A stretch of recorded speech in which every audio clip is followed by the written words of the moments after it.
Bonjour à tous et bienvenue sur Vie c'est malin. Moi c'est Robin et aujourd'hui je vais vous expliquer comment j'ai réalisé cette table haute.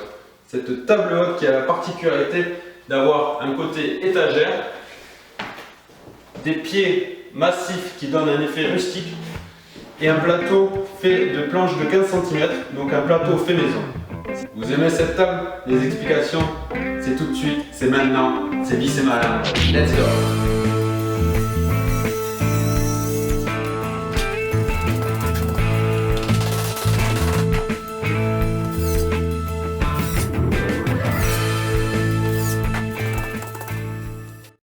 Pour réaliser cette table, j'ai utilisé une scie circulaire, une perceuse, une ponceuse, une meuleuse, des grands serre-joints, des planches de 10 et 15 cm, un bastin, un poteau et de la petite quincaillerie. Je commence évidemment par couper toutes les planches.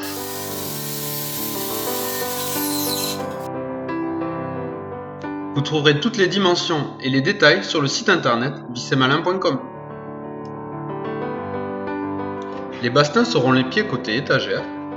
Et nous utiliserons des poteaux pour les autres pieds. Je perce les bastins sur leur demi-épaisseur. Cela nous permettra d'y insérer les goujots en bois.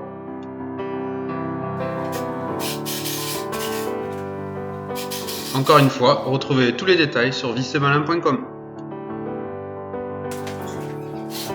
Je perce de la même manière les planches qui nous serviront d'étagère, ainsi que les planches qui nous serviront de traverse.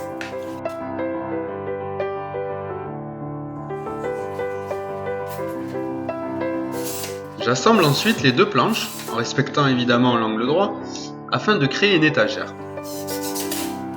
Je réalise cette opération deux fois pour créer deux éléments identiques.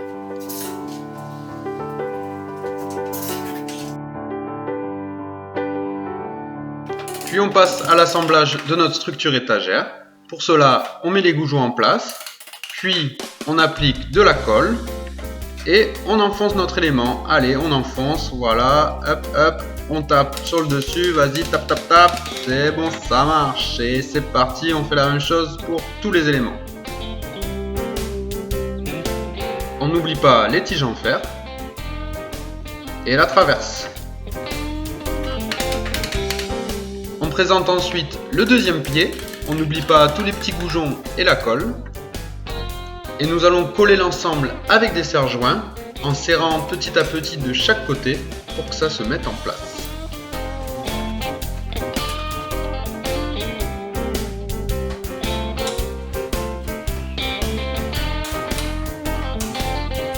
On fixe ensuite dans l'angle une équerre à trois côtés qui nous permet de solidifier la structure mais qui nous permettra surtout de bien fixer notre plateau.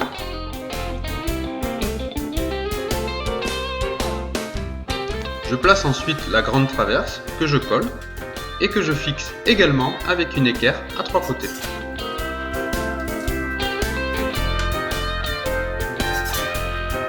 On entame ensuite la structure côté poteau.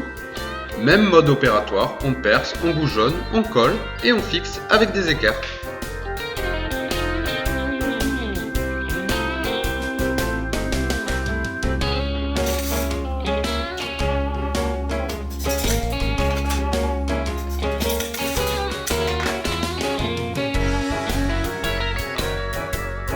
Les poteaux étant des éléments assez lourds, j'ajoute des équerres sur la partie basse de la traverse pour solidifier l'ensemble.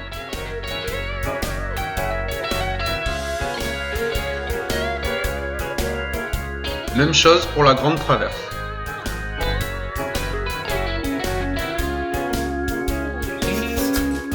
J'assemble enfin les deux structures en fixant les dernières équerres sur les grandes traverses.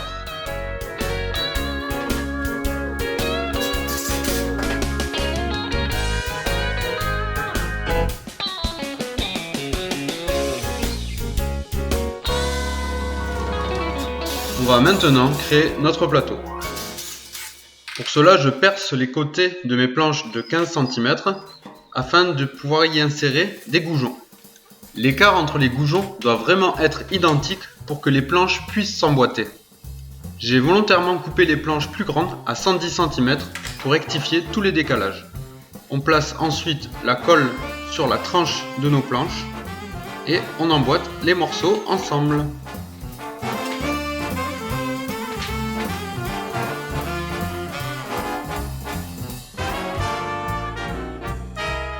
Une fois secs et après bien sûr les avoir bien serrés avec des serre-joints et éviter tout gonflement avec des poids, je peux recouper mon plateau à la cote exacte sur les deux côtés.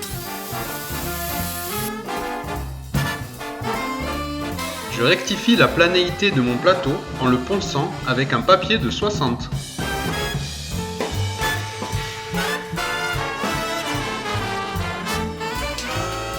On peut maintenant présenter notre structure sur notre plateau, la régler et la fixer.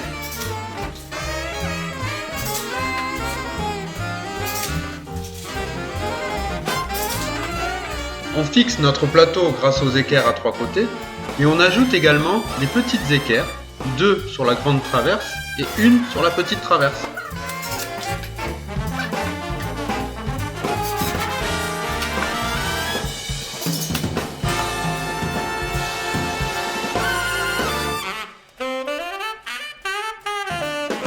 Pour augmenter la tenue de mes pieds, je crée des équerres en bois de 10 par 15 cm que je perce, puis que je fixe entre le poteau et le plateau.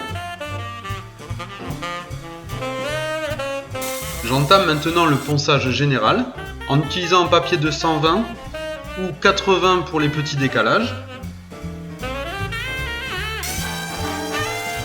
puis du papier 220 pour la finition.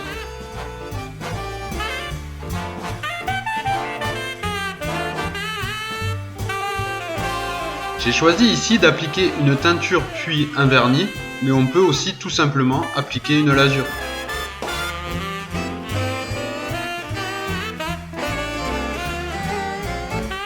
J'ai passé 3 couches de vernis sur mon plateau, en ponçant entre la première et deuxième couche avec du papier 220, puis entre la deuxième et la troisième couche avec du papier 400.